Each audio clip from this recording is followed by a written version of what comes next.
Hello there and welcome to another edition of the program. That's Channels Beam on Channels Television. I am Victor Matthias. We also address President Muhammadu Buhari performing one of his constitutional obligations at a joint session of the National Assembly. That function has drawn a lot of reactions in Nigeria as analysts have begun dissecting the content of what will be the 2017 budget once approved by the federal legislators. But before we get down to business, let's take a moment to see what made the trends in the past week.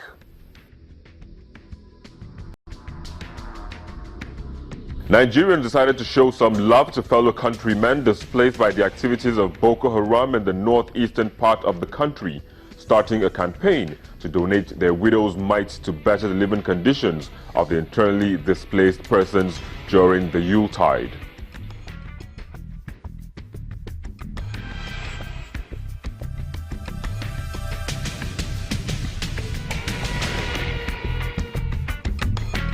Nigerians who put their spare money into a scheme called MMM for a 30% interest after a 30-day period got the shock of their lives as scheme operators froze accounts but promised to unfreeze same accounts in January of 2017.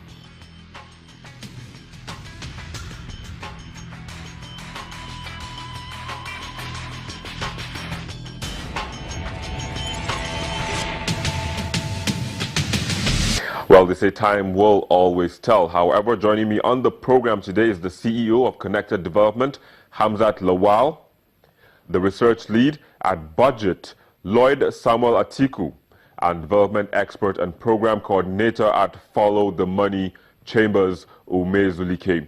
Well, Hamzat, kindly start this conversation. What is your general overview of the document President Muhammadu Buhari submitted to the National Assembly? You know, I'm not one of those people who is happy that, you know, the international market for crude oil price is getting higher because we've not learned our lessons. The world is looking at cleaner energy investment. The world is looking at internally generated revenue that sustains the economy. The world is also looking at direct foreign investment that is leveraged on our parallel markets. But today, we have about 5 trends to follow. There is no strong regulations. You know, today the dollar is at a very disheartening rate. Tomorrow, it's just up and down. And our budget, when you look at the funding for our budget on this crude oil, then again, looking at how we can sustain the economy, knowing that we're still in recession. And it's quite sad that 2016 budget was tagged a budget of change. But then there is no specific in terms of how much has been released in funding 2016 capital expenditures. And even the figures we have out there are no breakdowns of it. And how has this money been utilized? And how has the ordinary man on the street actually felt the impact? Because as much as we talk about government, I think we should now move forward to talk, because the budgetary process itself is not encompassing. There is no concrete engagement between citizens, civil society, traditional rulers, and people at the grassroots. So there's that disconnect between the government and the people that are meant to benefit from the budget. Comment on the budget on process and content.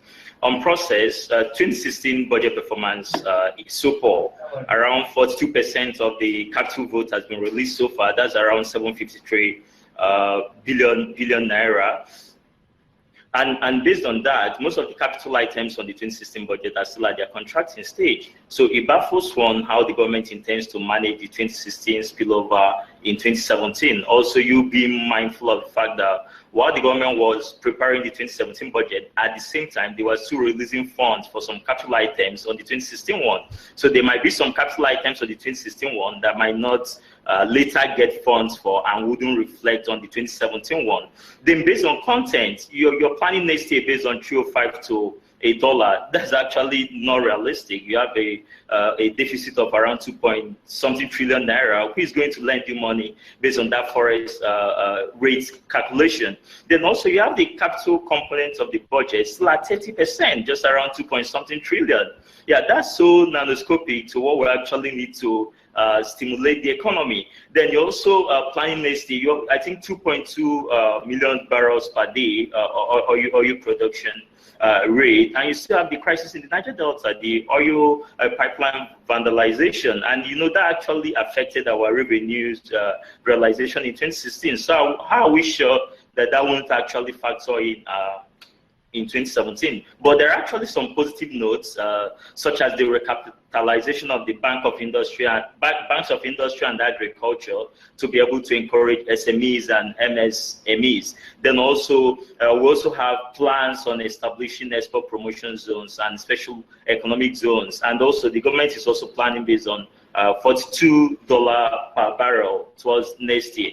That's a little bit realistic if OPEC could actually still cut down on production like they're doing now. Well, let me come to you, Samuel Atiku, on the issue of how the money will be expended. What are your thoughts on that?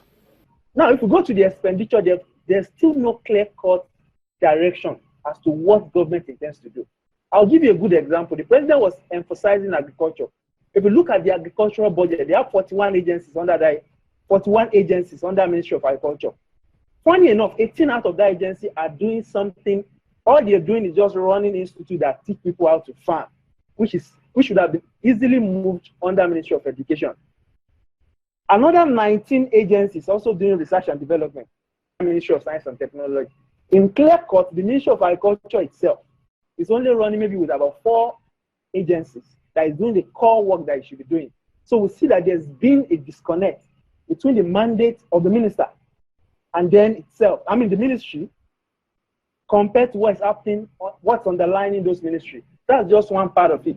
So really, the government has actually not adjusted. The problems we had last year, the problems we complained about, series of memos that we wrote to the government in private, the ones that we talked about in public, none has actually, there's no effect. If you look at this year's budget, I'll call it a disaster. We're spending 7.3 trillion with no clear-cut direction. The second angle I also want to pick up is this, the recurrent component of that budget. The recurrent component of that budget last year was about roughly about 4.5, if I'm not missing the mark, about 4.5 trillion naira. It has actually jumped above 5 trillion this year. 2 years ago, that money was, the recurrent component was about 3.5. So effectively, we are growing recurrent expenditure by a factor of about 1 trillion every year.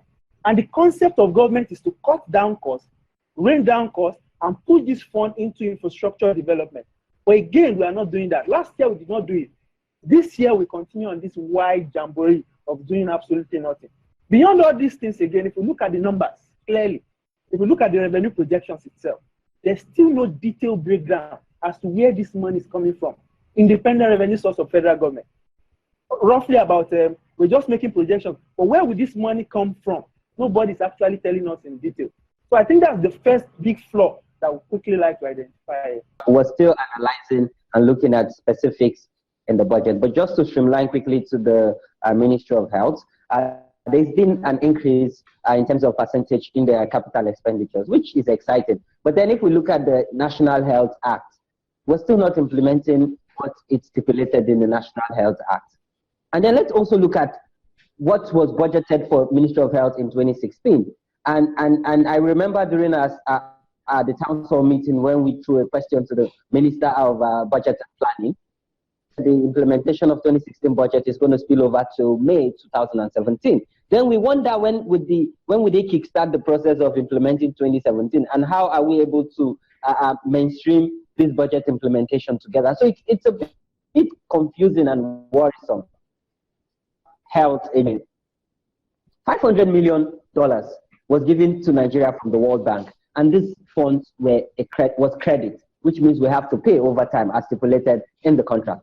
But then $1.5 million was granted to the 36 state governors and the FCT. But let me put this into Naira perspective. This is over 400 million Naira to help them enhance primary healthcare service delivery in rural communities. But as I speak to you now, there's a bit of controversy here. Some states are claiming that they have not received these funds, while some other states are saying they've received, but they are now in the process of awarding contracts for implementation. And this is meant to be done in 2016. And here we're in December, we're rounding up this year, and nothing has happened in terms of implementation.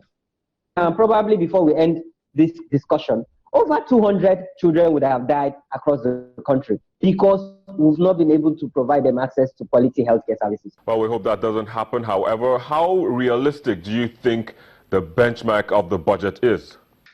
Well, my brother, I think we're not living in the reality of today, because what's happening now is mostly double taxation.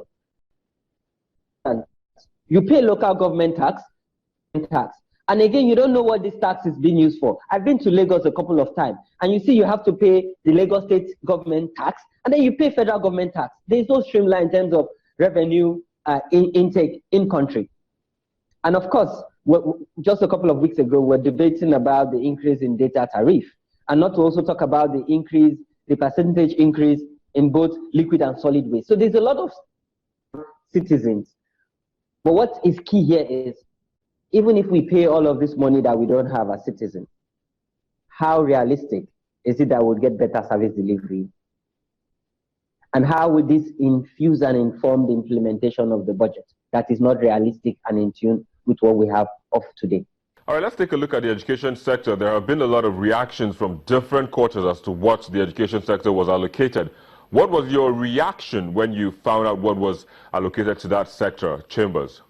I agree quite well. I think it's actually still below the UNESCO benchmark of 26% of the total budget going into education. But at the same time, there's actually another reality.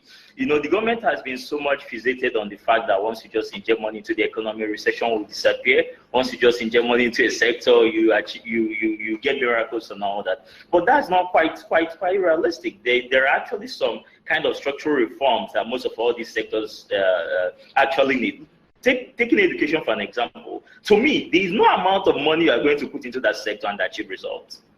Because the problem is actually very, very systematic. You looking at the kind of curriculum we're still using, looking at issues of exam malpractices, students sorting lecturers and all that. These are actually underlying issues. Lecturers are not teaching again. They don't go for their classes again. And most of all these kind of issues we have in the educational sector. So that actually has to be addressed. Then look at public primary schools, secondary schools. Nobody goes to them again.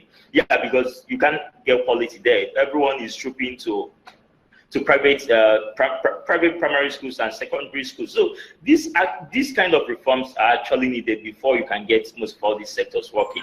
But the allocation is actually still low, and there should be improvements on that. Well, let me come back to you still, Chambers, to ask which other sectors you think should have been allocated funds differently. Yeah, still health, for an example. I think for health, it's still below 15% of the Abuja Declaration. Yeah, that is still quite low. I think power, housing, and walls got around 500 billion, followed by translation and all that. But look at the whole capital vote, for an example. That's just around $4 billion. Honestly, we're actually a very, very poor country. President-elect Trump he has plans to actually put around $600 billion into just infrastructure. And every single stuff we're actually working on is just around $4 billion in terms of capital expenditure. Like I said initially, it is actually so nanoscopic to actually what we need to stimulate the economy. It's still very, very low. There should be improvement. Lagos is doing 40-60, recurrent and capital. Capital 40, recurrent 60. Why are we still doing 30? Why are we just paying salaries with the budget and doing overhead? Look at the appropriations in State House. Yeah, I saw them, a lot of exaggerations by 250%, 200% increment from the 2016 one. And that's actually part of the stuff that actually contributed to the deficit that we have. We have to actually cut down on all those unnecessary expenditure and reform the civil service and also put more money into budgetary processes so that the capital component can actually start getting reasonable votes. All right, guys, just hold your thoughts for a second. We'll take a quick break, and when we return, of course, we will continue with this discussion. Stay with us.